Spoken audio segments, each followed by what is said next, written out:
Hello, freedom fighters. How's everybody doing on this lovely Thursday evening? Now, I'm still in India, so for me, it's actually almost 1 o'clock. It's about quarter to 1 p.m. So, a bit of a time difference there. It's been a bit of adjusting and getting used to. But we're here tonight to talk about the 7 tips for managing rental properties. And we've had a few technical issues, so just bear with us. We are hoping to get Xenia on the show tonight, live and loud. So she might be dropping in, but either way, we're going to get started and talk about that tonight. Now, please make sure you pop all your questions in the chat because I love talking to you guys and connecting. And this is really your opportunity to get to talk to me about property, what's on your mind, if it's anything specific to managing properties, getting tenants, all those sorts of things. Because the reality is in Australia, we're in a rental crisis right now. So there's not enough houses for people to live in. And it's a very unfortunate situation. And there's a lot of competition when it comes to actually getting a property. If you're a tenant, you might have to apply to multiple properties, even just to get one application accepted. So it's an interesting time that we're facing right now. And I really hope that, something changes, especially in 2024, where we have enough properties that are being built so we can supply these people, because there is a genuine need there for more properties to be built so that more people have places to live.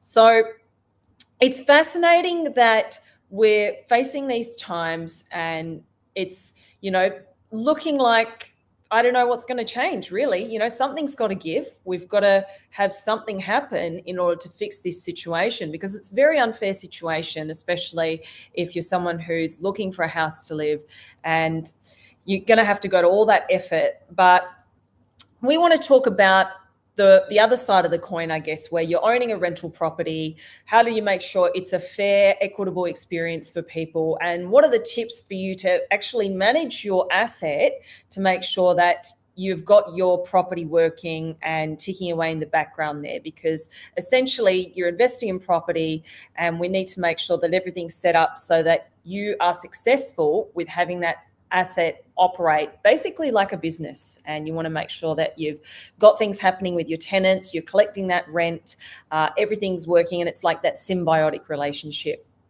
So really it's understanding the changes that are happening. And so things change within the law. So getting familiar with that, and that's part of your property manager's job, to make sure they understand the specific law, because within Australia, the property management rules and regulations are different from state to state. So if you've got a property in South Australia, the laws there are different to the laws in Queensland. And again, in Sydney versus Tasmania, there's a lot of different nuances there. So you really want to get a property manager who understands that specific state's laws, regulations, all of that stuff. Now, I just want to make sure that everyone can hear me okay, you can see me okay. Type in G to G if you're good to go. And let's get talking. If you've got some questions, I'd love to have a little chat. So let's check it out. So we're going live. Fantastic. Beautiful. And even if we don't get our special guest on tonight, we'll be getting our special guest Xenia over in our private chat that we're going to be having. Thanks, Nick. Fantastic. Good to know that I'm being received from the Indian airwaves. It's all getting through to Australia there. And type in the chat and let me know where you're watching this Facebook Live from, because I'd love to know whereabouts in Australia you're located. And tell me if you know anything about the law when it comes to what's different with property management over there in the state you're from, because like I said, it does vary from state to state. So having someone who can familiarize themselves with that stuff and really just be on top of it if anything changes, making sure that they're up to date with the most important things to make sure that obviously you're all compliant there. So that's probably my first tip there. Now, second one, and this is a big one, we want to make sure that we've got a effective tenant screening. And what I mean by that is a system that is put in place to make sure you get the right tenants, because we want to make sure, the fundamentals and the basics are all taken care of. Things like they've got a job, they can pay the rent, make sure they're the right fit, make sure they've had their background checks done. You want to make sure you're connecting with their previous place that they rented. And that's part of the property manager's job, to properly vet those tenants to make sure that you get the best person possible. So do you have to pay every time there's a contract renewal? I guess it really depends. And I'm not a property manager. Let me just start by saying that. But I do work with property managers. So that's specifically that question. That would be something for Xenia to answer.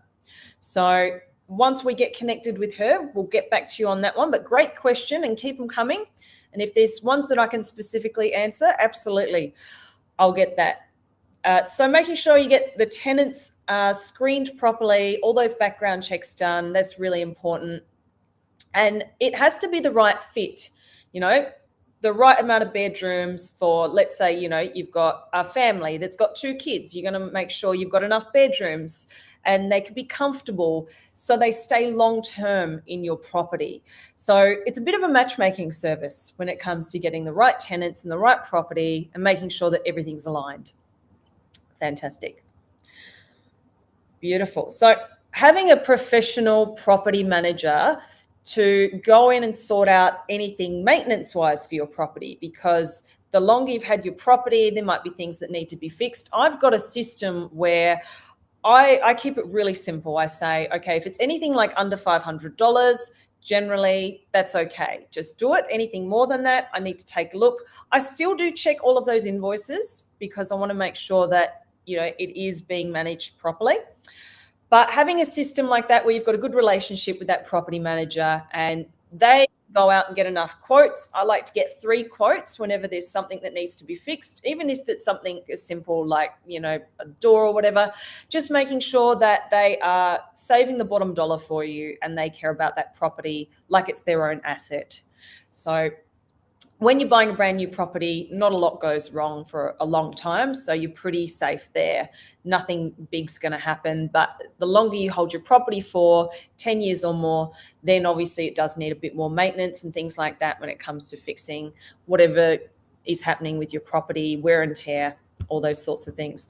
So effective communication with tenants. This is a big one.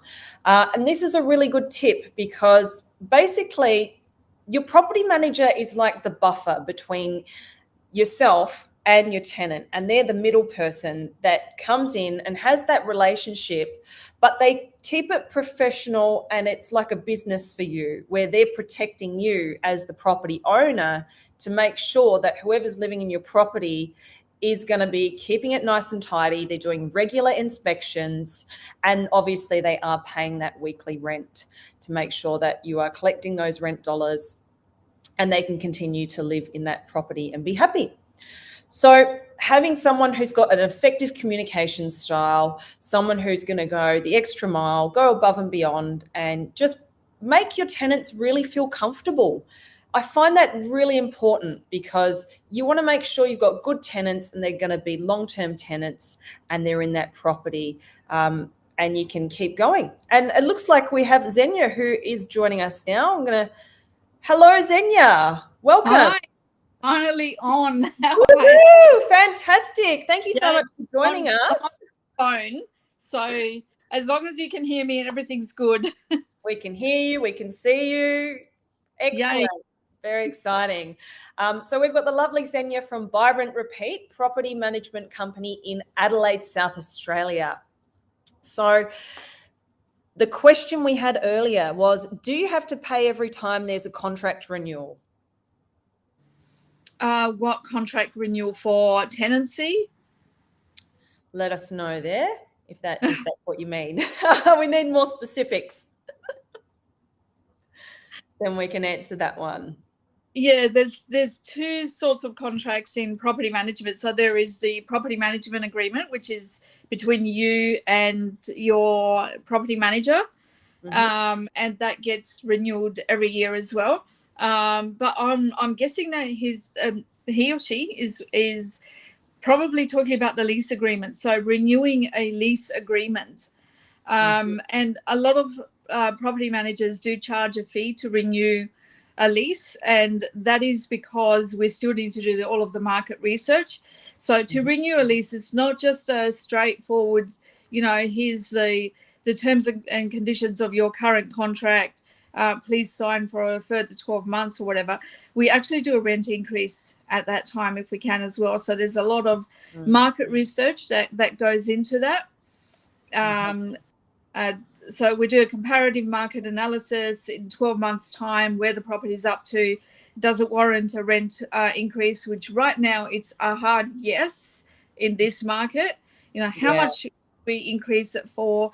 So the property manager would take instructions from the landlord and then chase the tenant for that rent increase, or that lease renewal notice.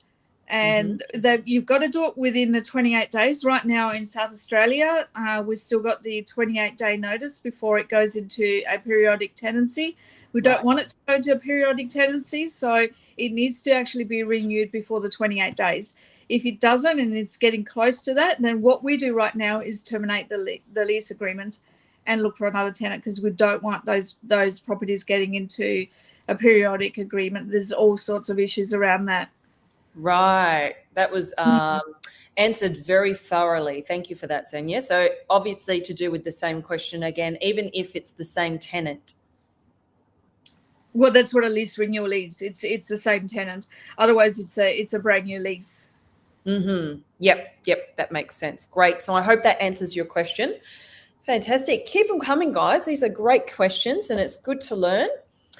So I was just talking about one of the most important things for me is making sure that you've got a property manager that has a good communication style and is effective at communicating, because that's most of your job, basically, to make sure you're managing that property correctly. You need to be an efficient communicator.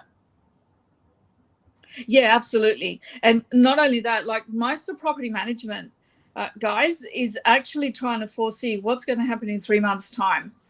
So this is what we're doing. So like today in the office, we've sent out all of the routine inspection reports that need to go, or notices that need to go to tenants, all of the lease renewals that are going to be renewed in April, May. So we're always thinking that's what property management is. It's always thinking 3 months ahead. What's going to happen 3 months ahead, and trying to mitigate those losses now. And being very, very good at communication with both the tenants and the landlords to try and get all of that back and tie that all into place. Because if you don't do that, then things are going to fall apart in 3 months very quickly. So you're always thinking 2 or 3 steps ahead with like what's happening in 3 or 4 months' time. You've got to do a lot of like future planning. Well, that's what property management is. It is a lot of future planning. Yeah. So, day to day, we're always thinking 3 months ahead. We're thinking 12 months ahead. And also right at the very, very beginning, when you do a lease, we're thinking that, this tenant is going to sue the landlord. Wow. So what to mitigate those losses, that's why we take, up to 1,000 photos at the beginning of a tenancy, because what happens if a tenant damages a property and we don't have any background to you've got to be able to justify your claims and have the evidence there. So you go and take the photos, set yourself up so that, if anything does happen, you're able to sort it out effectively. That's right. Yeah, we've got all of the backup evidence to protect that landlord as much as we can. Yeah, nice. Fantastic. This brings me to my next question, Xenia. How do we go about insurance and liability protection? Okay, so when you take out an insurance policy on your property, there's 3 types of insurance you need to have, and they're usually within the same policy. So you need a building policy, you need public liability policy. We have that up to about $10 million, and you have landlord's insurance. Yes. Usually wrapped up in one policy. The insurers that I would be going for are something like Terry Shear or EBM or PI Plus. The ones that are actually property insurance specialists. So, keep away from things like SGIC and all of the ones. If your bank has recommended them, keep away. Avoid like the plague if a bank recommends it. the reason why I say that is because, we haven't had too many public liability claims in our office, but the claims that we do have on a regular basis are rent default. So most people don't know how to manage their money. Most people don't do any courses with positive property, so they don't know how to manage their money. They don't know they don't have the forecast. So the risk of a tenant getting into default because of divorce, because job loss, because they're suffering some kind of illness or mental illness or something like that is about 5%. And a 5% chance is actually high when you look at it. Wow. It's actually a pretty high chance, even See, if I wouldn't think that. Hearing 5%, it sounds low. So but you don't know what you don't know. So that's fascinating. Yeah. So with us, with 300 properties, 5% is a property every month is falling into. So even when they look good on paper, you can do all of the screening in the world. How would you screen if a tenant is going to go through a divorce and then not be able to afford the rent because their partner walked out, or all of that kind of thing? That's why you need the specialist insurance, because they have no rent default excess. Right. So, and also importantly, they don't use the bond. So they actually don't use the bond as an excess. So if you go with somebody like SGIC who's using the bond as an excess, why even have insurance? Yeah. Why not take it off the bond? You want to be using the bond for non-claimable expenses on a property, like water invoices or cleaning and gardening and all of those things that insurance doesn't claim. You do not want to be using the bond for actual rent. Yeah. Default claim. You want them to give you all of that rent default back with no excess. Absolutely. We've had a good question come through. Is it compulsory to have landlord insurance? Could this be an oversight with an agent if they haven't checked if it's in place? It's not compulsory. It's compulsory by your bank to have building insurance because they don't care about your income. So I personally find having landlord insurance to make sure that you do get paid for any loss of rent, it's like peace of mind, and just makes me feel comfortable. I have it for all my properties. And I get a really good deal through Terry Shear again, because obviously they're doing things like my build as well. So I think if you get the right insurance package, I prefer to have it in place for me personally. Yeah, me too. I've got it for my rental properties as well. Yeah. And is it an oversight? Well, ultimately, the ultimate responsibility for a property lies on the landlord. So it's your property. Your property manager should be telling you about landlord's insurance. But if they don't, I mean, who's responsible for your property? Ultimately. So you should be them as well. So absolutely. And about getting educated and looking at your investment as a business essentially, and it's there to make you money. So if you're going to have something that's going to help you do that, weigh up whether or not it's going to be worthwhile for you. Fantastic. Beautiful. Would you give the landlord insurer give a discount for multiple properties? That's probably a question. That's definitely a question for an insurance company. So possibly. It's typically about $350 a year. So that's not a lot of money. That's less rent now. So it's not a lot of money for the peace of mind and the protection that they actually give you. And it could potentially help you stop you from losing, thousands. So for me, it's a no-brainer. It's a simple call. Yeah, absolutely. Fantastic. I think we have run out of time because we've got to jump into our private property coaching group. So thank you so much for joining us tonight. We will see you next week, same time. Make sure you tune in. We've got an exciting episode coming up, and we're going to head on over. But thank you so much for joining us for tonight's Facebook Live session, Xenia, and we'll see you soon in the group session. Thanks, guys. Thank you. Thank you. Bye-bye.